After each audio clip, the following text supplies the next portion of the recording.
Tuhan firman-Mu ajaib, kekal meski gunung menghilang. Tiada huruf yang gagal, tak terpatahkan siasat. Hidup seperti-Mu ya Allah, lebih dari emas. Aku bersaksi kitab-Mu, kitab yang suci. Mendengarkan firman-Mu, hibur hati yang luka. Terangilah langkahku kemanapun ku pergi. Biarkanlah firman-Mu berkuasa atasku. Ubahkanku, bebaskanku, ku mau menyenangkan-Mu. Tuhan firman-Mu ajaib, kekal meski dunia. Ubah dan bebaskan aku, mau menyenangkan-Mu. Selamat datang para pemirsa terkasih, saya menyambut Anda sekalian dimanapun Anda berada dalam episode terbaru program studi harian kita, Semua Kitab Suci. Dalam studi kita sebelumnya di episode terakhir kami memperkenalkan Injil Matius, kitab pertama di dalam perjanjian baru. Kita mulai dengan silsilah dalam Injil Matius pasal yang pertama ayat 1-17. Kami menunjuk pada silsilah yang diperlukan untuk memperkenalkan Kristus kepada orang-orang Yahudi sebagai Kristus dan juga pewaris tahta dari Daud. Kita akan mulai hari ini dari ayat yang ke-18 sampai akhir pasal 1 yang berbicara tentang kelahiran Tuhan Yesus Kristus dari seorang perawan. Yusuf tidak ada hubungannya dengan kedatangan dari Kristus. Tetapi Yusuf adalah laki-laki yang darinya lahir Yesus yang disebut Kristus. Sekarang izinkan saya untuk menyambut tamu kehormatan kita di studio, hamba Tuhan Yosef Riyad. Selamat datang Saudara Terima Yosef. kasih, Saudara Riyad. Juga para hadirin di studio, selamat datang. Saudara Yosef, saya akan membaca beberapa ayat kemudian akan mengajukan pertanyaan. Demikianlah firman Tuhan, kelahiran Yesus Kristus adalah seperti berikut. Pada waktu Maria, ibunya bertunangan dengan Yusuf, ternyata ia mengandung dari Roh Kudus. Sebelum mereka mulai hidup sebagai suami istri. Karena Yusuf suaminya seorang yang tulus hati dan tidak mau mencemarkan nama istrinya di muka umum, ia bermaksud menceraikannya dengan diam-diam. Tetapi ketika ia mempertimbangkan maksudnya itu, malaikat Tuhan nampak kepadanya dalam mimpinya dan berkata, "Yusuf, anak Daud, janganlah engkau takut mengambil Maria sebagai istrimu, sebab anak yang di dalam kandungannya adalah dari Roh Kudus. Ia akan melahirkan anak laki-laki dan engkau akan menamainya Yesus, karena dialah yang akan menyelamatkan umatnya dari dosa mereka. Hal itu terjadi supaya genaplah yang difirmankan Tuhan oleh Nabi, sesungguhnya anak dari itu akan mengandung dan melahirkan anak laki-laki. Dan mereka akan menamainya Immanuel, yang berarti Allah menyertai kita." Sesudah bangun dari tidurnya, Yusuf berbuat seperti yang diperintahkan malaikat Tuhan itu padanya. Ia mengambil Maria sebagai istrinya, tetapi tidak bersetubuh dengan dia sampai ia melahirkan anak laki-laki, dan Yusuf menamakan dia Yesus. Saudara Yosef, mohon sambungkan ayat 18 ke ayat 16. Baik. Saya akan baca sekali lagi. Ayat 16, kemudian Yakub memperanakan Yusuf suami Maria yang melahirkan Yesus yang disebut Kristus. Kemudian ayat yang ke-18, kelahiran Yesus Kristus adalah seperti berikut. Ketika ibunya Maria telah bertunangan dengan Yusuf sebelum mereka menikah, dia ditemukan mengandung anak dari Roh Kudus. Kedua ayat ini menekankan sebuah ajaran eksplisit yang jelas ini adalah sebuah kelahiran dari perawan. Saya ingin definisi dari Anda tentang arti dari kelahiran Kristus dari perawan, pentingnya ajaran ini dan iman dalam kelahiran dari perawan. Dikatakan tentang Kristus dalam nubuatan pertama tentang dia, bahwa dia adalah keturunan perempuan. Beberapa orang mungkin mengatakan kita semua adalah keturunan dari wanita itu. Ya, dari sudut pandang kita semua ada keturunan wanita itu. Tapi kita tahu bahwa pasti ada benih manusia juga. Namun ketika Alkitab berbicara tentang sifat baru yang dalamnya kita dilahirkan dari Tuhan, dikatakan yang diperanakan bukan dari darah atau dari daging, bukan pula secara jasmani, melainkan dari Allah. Jadi kalau sifat baru dalam diriku, tak ada hubungannya dengan keinginan manusia. Mungkinkah Kristus yang baginya segala kemuliaan ketika dia dilahirkan dari kehendak manusia, siapapun itu orangnya? Faktanya ini di atas persepsi Maria dan Yusuf juga. Tidak ada yang bisa membayangkan. Jelas ketika kita membaca cerita di sini dan juga di Lukas 1 bahwa Maria takjub dan heran. Saya pikir dia tidak bisa mengekspresikan dirinya karena takjub. Dia tidak bisa memberitahu Yusuf suaminya tentang apapun. Jelas juga keadaan kebingungan yang dia alami. Bagaimana ini bisa terjadi? Tetapi firman sangat jelas di sini bahwa dia dilahirkan oleh Roh Kudus. Roh Kudus akan turun atasmu dan kuasa Allah yang Maha Tinggi akan menaungi engkau. Sebab itu, anak yang akan kau lahirkan itu akan disebut kudus, anak Allah. Kelahiran dari perawan berarti bahwa ia dilahirkan tanpa campur tangan manusia. Bahkan bukan dari Maria yang diberkati. Dia hanya saja lahir dari Maria. Namun dia tidak mengambil apapun dari manusia. Tapi seperti yang disebutkan dalam Alkitab, tetapi engkau telah menyediakan tubuh bagiku. Oleh karena itu, kelahiran dari perawan adalah batu penjuru dalam iman Kristen. Tentu saja. Juga batu penjuru iman kita terhadap sifat manusia Kristus yang sempurna. Tepat. Selama studi kita mengenai Injil Matius, kita akan membahas banyak kesaksian tentang kesempurnaan kemanusiaan Kristus. Ya. Membahas baptisan dan kesempurnaan sifat manusia Kristus. Lalu godaan setan di padang gurun dan kesempurnaan sifat manusia Kristus. Tepat. Tetapi tentang kelahiran dari perawan, mengapa Kristus tidak mungkin datang dari pernikahan antara seorang pria dan wanita? Mengapa perlu bagi dia untuk datang dari seorang perawan melalui Roh Kudus? Ini bukan tentang keajaiban. Ada yang bilang ada juga Adam yang Tuhan ciptakan tanpa ayah dan tanpa ibu. Dan Hawa adalah tulang rusuk dari Adam yang lahir tanpa ibu. Apakah ini hanya masalah keajaiban atau adakah masalah yang relevan akan siapakah Kristus itu dan apa yang akan Kristus lakukan? Sebagai tambahan akan apa yang ditunjukkan tentang kekudusan kemanusiaan Kristus. Tidak mungkin seseorang mendatangkan Tuhan. Di mana logika dalam hal ini? Manusia penuh delusi berpikir bahwa setiap manusia, siapapun dia, dapat mendatangkan Tuhan kepada kita. Tidak, hanya saat Tuhan ingin ikut campur, maka ia akan melakukan apapun sesuai kehendaknya dengan cara apapun yang ia mau. Anda membuat perbandingan yang dilakukan oleh beberapa orang yang tidak paham. Saya tidak ingin katakan beberapa orang bodoh, tapi izinkan saya mengatakan tidak paham. Karena mereka membandingkan Adam yang tidak memiliki ayah atau ibu, ia hanya makhluk ciptaan. Apa artinya menjadi makhluk tanpa ayah atau ibu? Mereka adalah manusia pertama yang diciptakan sehingga harus tanpa ayah atau ibu. Hawa juga punya ayah, tapi bukan ibu. Siapa ayahnya? Apakah Adam ayahnya? Dari mana mereka mendatangkan informasi yang berbahaya seperti ini? Kemudian kita diberitahu bahwa Kristus berasal dari seorang ibu tanpa ayah. Yang benar saja. Tuhan menciptakan Adam dan Hawa, dia menciptakan dia laki-laki dan perempuan diciptakannya mereka dan dia memanggilnya Adam. Miliaran orang masuk ke dunia melalui satu jalan saja, tanpa perdebatan. Seorang pria menikahi seorang wanita, tidak ada jalan lain. Tidak ada sampai Kristus datang. Ia tidak masuk melalui pintu ini. Tapi satu pintu yang tidak terbuka kecuali untuk Kristus. Saya selalu setuju pepatah ini. Di bandara dan sebelumnya di stasiun kereta api ada sebuah pintu yang disebut pintu resmi. Itu tidak boleh dibuka kecuali untuk raja dan presiden besar. Tetapi pintu yang dimasuki oleh Kristus tidak terbuka bahkan untuk raja-raja atau orang besar tidak akan terbuka kecuali untuknya. Kita tidak dapat membandingkan Kristus atau menyamakan dia dengan orang hebat lainnya, siapapun dia. Kristus masuk melalui pintu yang unik. Mengapa? Karena dia unik dan Tepat. tidak ada seperti dia. Berkali-kali Kristus bersaksi bagi dirinya sendiri bahwa ia datang ke dunia. Dia menggunakan ungkapan, saya datang ke dunia.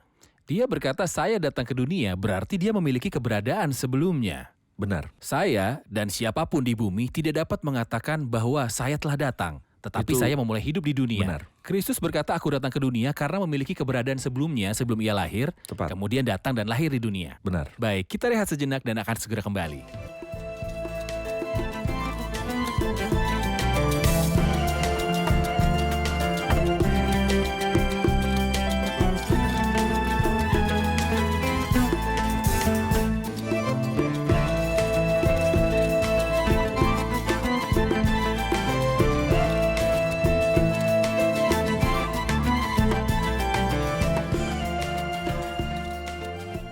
Tolong beritahu kami mengenai Yusuf, suami Maria.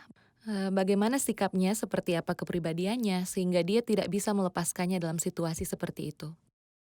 Silakan. Sebenarnya kita melihat dalam diri Yusuf setidaknya ada 4 ciri yang luar biasa. Semua orang yang bernama Yusuf dalam Alkitab adalah orang-orang yang Iya, luar biasa. Benar, Ya. Tanpa prasangka. tentu saja. Pertama, kita melihatnya sebagai orang yang adil. Ini sesuai dengan yang tertulis. Kita diberitahu dalam ayat 19, karena Yusuf suaminya seorang yang tulus hati. Di sini Yusuf tidak mewakili dirinya sendiri dan menyatakan bahwa dia adalah orang yang adil. Tapi ini adalah kitab suci yang bersaksi tentang Yusuf dan mengatakan bahwa dia adalah orang yang adil. Ini nomor 1. Nomor 2, dia adalah orang yang penuh pemikiran, bukan orang yang gegabah. Banyak orang ketika sesuatu terjadi, Anda melihat mereka bertindak gugup dengan cara yang tidak disiplin. Tetapi di sini kita diberitahu, tetapi ketika ia mempertimbangkan maksud itu, ketika melihat sesuatu yang tidak bisa dia jelaskan, oke, mari bersabar. Tunggu sampai kau memahaminya dari A sampai Z. Banyak orang tidak memiliki karakter indah ini. Pertama, dia tulus. Kedua, dia penuh pemikiran, bukan orang yang gegabah. Sabar. Ya, benar sekali. Ketiga, dia patuh. Kita akan melihatnya di pasal ini dan yang berikutnya, ketika Tuhan memerintahkan dia untuk melakukan sesuatu. Surga memberitahunya banyak hal. Setiap kali dia disuruh melakukan sesuatu, dia patuh. Iya. Inilah aku, mari jangan takut untuk menikahi Maria, dia patuh. Bawa anak itu dan ibunya dan lari ke Mesir, dia patuh. Kembali ke tanah Yehuda, dia patuh. Dia tidak mengatakan apa-apa selain inilah aku, sungguh pria yang luar biasa, Yusuf ini. Terakhir, dia suci. Dia menikahi istrinya dan Alkitab memberitahu kita tidak bersetubuh dengan dia. Sampai ia melahirkan anaknya laki-laki. Dia tulus, penuh pemikiran, patuh, suci, disiplin, sungguh pria yang luar biasa Yusuf ini. Kita memperhatikan bahwa penampakan malaikat dalam pasal ini adalah untuk Yusuf. Benar. Tapi dalam Lukas 1 itu untuk Maria. Apakah ada pelajaran yang dapat kita peroleh dari perikop ini? Sebenarnya ada silsilah di sini seperti yang kita tahu adalah milik Yusuf. Tetapi dalam Lukas 3, silsilah itu milik Maria. Jadi beberapa orang bodoh, sebenarnya saya tidak ingin berbuat dosa, saya hanya akan mengatakan beberapa orang bodoh. Berkata ada 100 kesalahan di dalam Alkitab. Silsilah yang ini berbeda dari yang itu. Benar, karena ini berbeda. Ini ada silsilah lain. Ini milik Maria dan itu milik Yusuf. Tapi mereka adalah pencuri mangsa karena mereka buta, tapi berkata bisa melihat, jadi dosa mereka masih ada di sini. Berikut adalah silsilah Yusuf, sedangkan dalam Lukas silsilah itu milik Maria. Di sini penampakan malaikat adalah bagi Yusuf, tetapi di sini bagi Maria. Maria menamai anak Yesus dalam Lukas. Di sini Yusuf menamai anak itu Yesus dengan nama yang sama. Bedanya adalah kepada Maria, malaikat itu muncul secara langsung. Sementara di sini, dia muncul di hadapan Yusuf dalam mimpi, seolah ingin mengatakan bahwa ada jarak antara surga dan Yusuf. Tetapi untuk Maria yang diberkati, tidak ada jarak. Jadi Gabriel datang kepadanya dengan kabar baik dan memberikan padanya mengatakan bahwa engkau akan memanggilnya Yesus. Ini semua untuk Yusuf, bukan untuk Maria yang diberkati. Iya. Dalam ayat 21, kita bertemu dengan nama yang manis. Ia akan melahirkan anak laki-laki dan menamakan dia Yesus. Karena dialah yang akan menyelamatkan umatnya dari dosa mereka. Ya. Frasa ini harus dicetak dan didistribusikan dan diletakkan di mana-mana karena ini adalah Injil yang pendek. Namanya Yesus artinya menyelamatkan umatnya dari dosa-dosa. Yahweh menyelamatkan. Mohon ceritakan tentang nama Yesus. Saya baru saja menerima surat dari salah satu teman saya terkasih. Di dalamnya ia mengatakan bahwa seorang mantan Yahudi percaya kepada Yesus. Tapi bingung, mengapa nama Yesus tidak disebutkan satu kali pun dalam perjanjian lama. Kemudian ketika dia sedang membaca, dia menemukan bahwa nama Yesus datang berkali-kali. Dalam perjanjian lama, saya akan beritahu Anda satu kali untuk melihat betapa manisnya nama ini. Bagaimana nama itu disebutkan dalam perjanjian lama. Dalam Kejadian 49 ayat 18, ketika Yakub mengatakan, aku menunggu keselamatanmu, ya Tuhan. Dalam bahasa Ibrani untuk Yosuamu atau Yesus, aku menunggu ya Tuhan. Dia menyebutkan banyak ayat lain kepada saya yang berbicara tentang nama yang indah ini. Kau harus memanggil namanya Yesus. Nama pertama dalam perjanjian baru, kitab silsilah Yesus Kristus. Nama terakhir dalam perjanjian baru, kasih karunia Tuhan Yesus menyertai semua orang. Nama depan adalah Yesus, dan nama belakang adalah Yesus. Dan nama termanis adalah Yesus. Nama Yesus adalah nama yang manis. Namanya Yesus karena dia menyelamatkan. Memang. Keselamatan berhubungan dalam pikiran manusia. Di sini dalam urusan menyelamatkan mereka dari bangsa Romawi dan juga dari musuh mereka. Tapi di sini dia akan menyelamatkan umatnya dari dosa-dosa mereka. Betul sekali. Saudara Yosef, tolong beritahu kami mengapa Kristus datang ke dunia? Apakah hanya untuk menyelamatkan tubuh dari penyakit? Atau yang terpuruk dalam masalah? Atau yang hancur dalam kesedihan mereka? Atau ada jenis keselamatan yang lainnya? Yang menyelamatkan berat beban dari jiwa manusia dan hanya Yesus yang bisa menyelamatkan. Sebenarnya itulah sebabnya orang-orang Yahudi menolaknya. Mengapa mereka menolaknya jika dia menyembuhkan dari penyakit? Jika dia akan menyelamatkan mereka dari bangsa Romawi, dia adalah pahlawan. Tetapi jika dia ingin menyelamatkan kita dari iblis, mengapa kita membutuhkannya? Kita berteman dengan iblis. Dia mau selamatkan kita dari dosa. Mengapa? Kami menyukainya. Kita tidak ingin diselamatkan dari dosa. Mengapa Kristus ditolak? Karena dia menyelamatkan orang dari dosa yang akan mengirim manusia ke neraka, takdir terburuk. Mereka tidak menginginkannya karena mereka meremehkan apa itu dosa. Tetapi Kristus ketika dia datang, perkataan ini benar dan patut diterima sepenuhnya. Kristus Yesus datang ke dunia untuk menyelamatkan orang berdosa, karena ia akan menyelamatkan umatnya dari dosa-dosa mereka. Ayat 22 menyatakan hal itu terjadi supaya genaplah yang difirmankan Tuhan oleh Nabi, sesungguhnya anak darah itu akan mengandung dan melahirkan seorang anak laki-laki dan mereka akan menamai dia Immanuel yang berarti Allah menyertai kita. Ayat yang saya baca ini adalah kutipan dari Yesaya 7 ayat 14. Kita lihat ayatnya sekarang dan kutipannya. Saya mohon Anda untuk berkomentar. Arti kata perawan, karena pembahasannya banyak, mereka yang menentang Alkitab mengomentari arti kata perawan. Perawan belum tentu gadis yang belum pernah menikah. Tapi bisa saja seseorang gadis muda yang baru menikah ataupun janda tetapi masih muda. Bagaimana pendapat Anda tentang ini? Yesaya 7 ayat 14 mengganggu beberapa orang. Karena seharusnya tulisannya seorang perawan mengandung. Seharusnya kata yang tertera adalah betullah. Tapi yang muncul dengan bahasa Ibrani asli aimah, kata aimah berarti perawan. Bahkan para sarjana Yunani yang menerjemahkan Septuaginta, tentunya mereka memahami bahasa Ibrani lebih dari yang kita semua mampu hari ini. Mereka adalah profesor bahasa. Iya, benar sekali. Mereka menerjemahkannya parthenos yang tidak berarti apa-apa lagi. Selain masih perawan. Di sini saya memiliki kata-kata salah satu sarjana perjanjian lama. Namanya Edward Young, dia adalah salah satu ahli Alkitab terkenal. Dia mengatakan ini, Almah tidak pernah digunakan untuk menyebut wanita yang sudah menikah. Dalam perjanjian lama atau di luar kitab-kitab dalam Alkitab.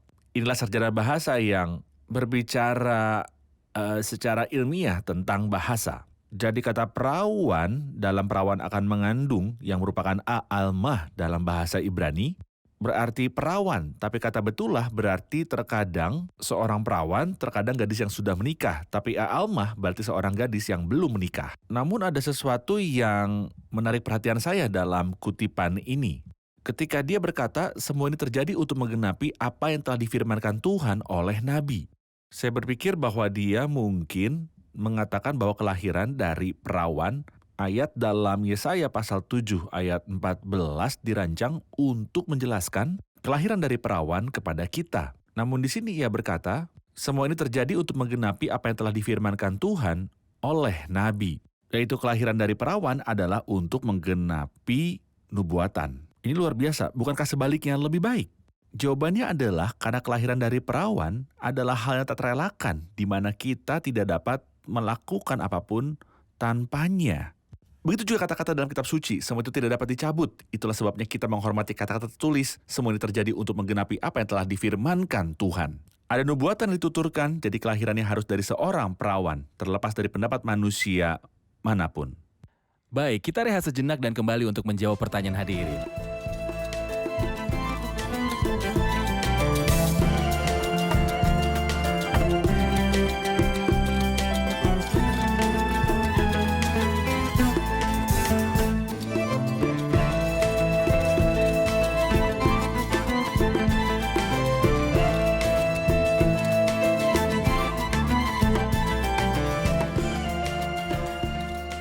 Bagian kedua dari ayat 20, malaikat Tuhan nampak kepadanya dalam mimpi berkata, Yusuf anak Daud, janganlah engkau takut mengambil Maria sebagai istrimu.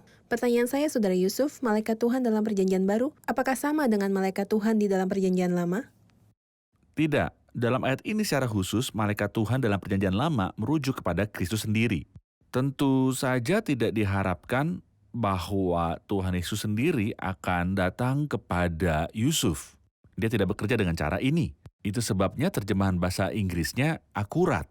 Ketika dikatakan seorang malaikat Tuhan, bukan malaikat Tuhan saja, yaitu malaikat yang dikirim dari Tuhan. Terjemahannya akurat, bukan malaikat Tuhan saja, yaitu malaikat yang dikirim dari Tuhan. Saya akan kembali ke nama Immanuel, Saudara Yosef. Ya. Kita tahu bahwa ada dua nama, Yesus dan Immanuel. Immanuel, Tuhan beserta kita. Benar. Mungkin terpatri dalam pikiran banyak orang bahwa Tuhan bersama kita dalam kesulitan, keadaan sulit, dan juga cobaan. Oke. Benar, Allah bersama kita. Ya. Namun makna Immanuel, Tuhan beserta kita dalam kaitannya dengan kelahiran Kristus. Tuhan menjadi di antara kita. Benar. Akhirnya Tuhan datang pada kami. Ya. Dia datang. Memang. Tolong, beri kami gambaran tentang anak yang lahir. Apakah dia seorang manusia yang datang ke bumi? Siapa yang lahir di Bethlehem? Anda perhatikan bahwa Immanuel muncul setelah nama Yesus.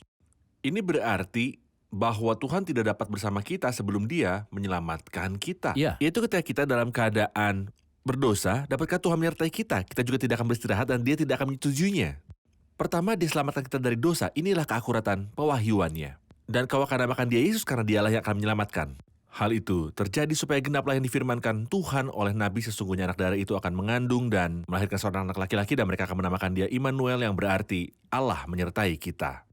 Ketika kita masuk ke akhir Injil Matius, kita akan menemukan terjemahan dari nama ini, yaitu, dan lihatlah aku menyertai kamu senantiasa sampai kepada akhir zaman.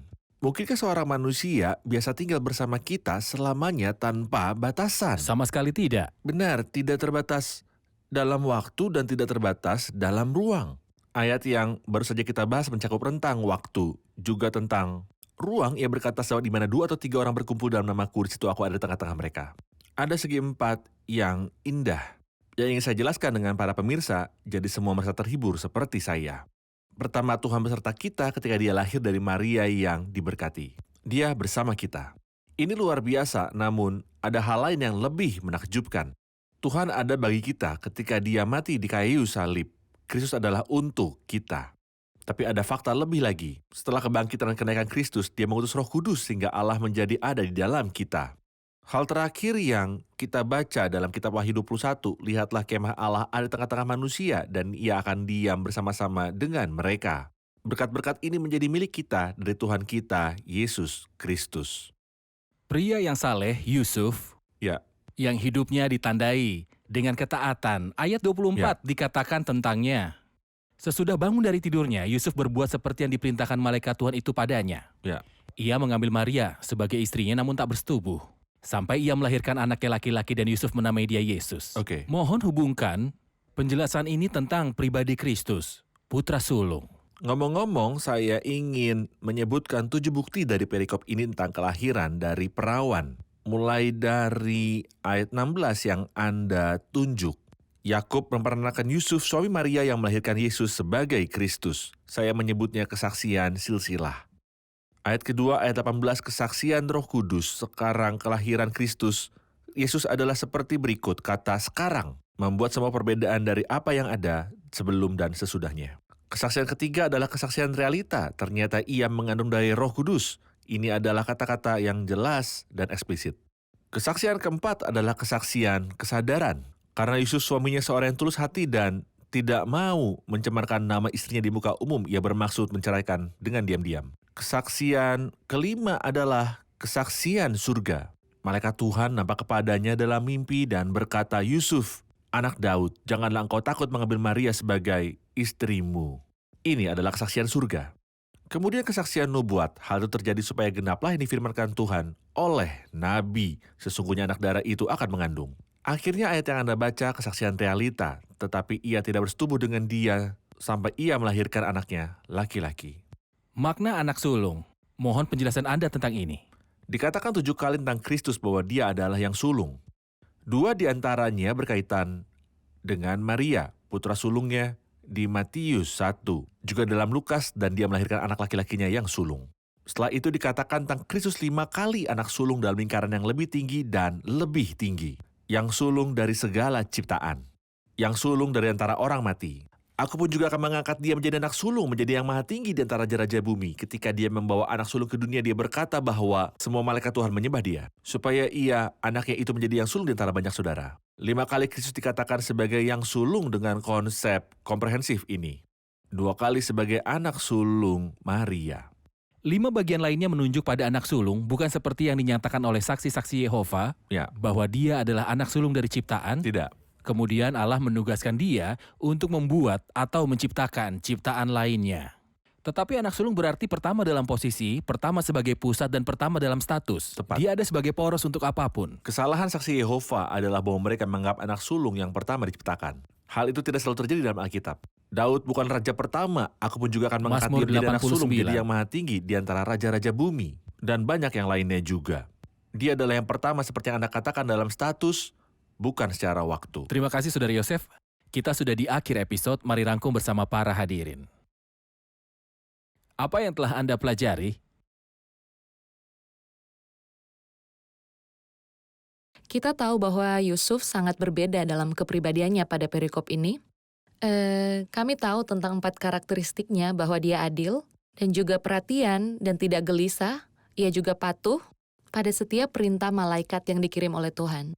Hal terakhir bahwa dia suci. Kita diberitahukan bahwa tetapi tidak mengenalnya sampai dia melahirkan seorang putra. Ya, Kita belajar arti nama Yesus adalah juru selamat. Banyak orang yang memanggil nama Yesus hanya untuk diselamatkan daripada penyakit, krisis, kesulitan, dan masalah.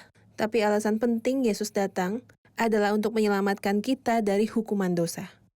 terima kasih, Tuhan memberkati. Terima kasih Saudara Yosef, Tuhan memberkati. Tuhan memberkati Anda. Pemirsa terkasih, mengenai kata-kata indah tentang pribadi Kristus dan kelahirannya dari perawan, saya ingin mengembalikan pada Anda apa yang dikatakan Alkitab.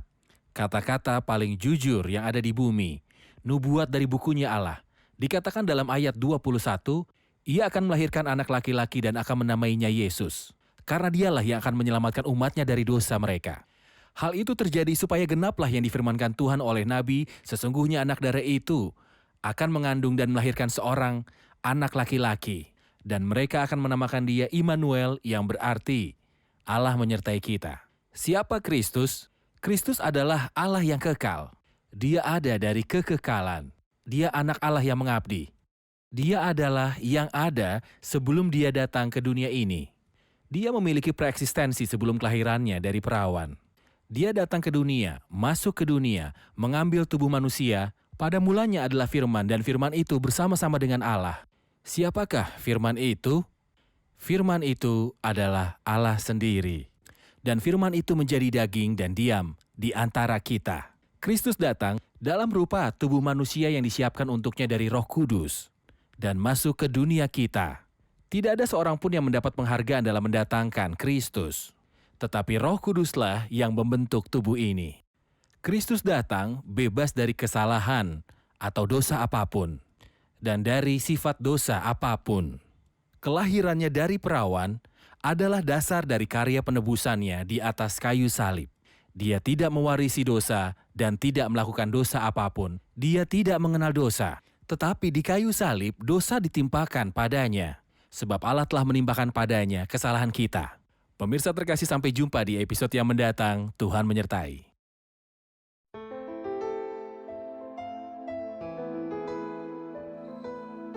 Tuhan firman-Mu ajaib, kekal meski gunung menghilang.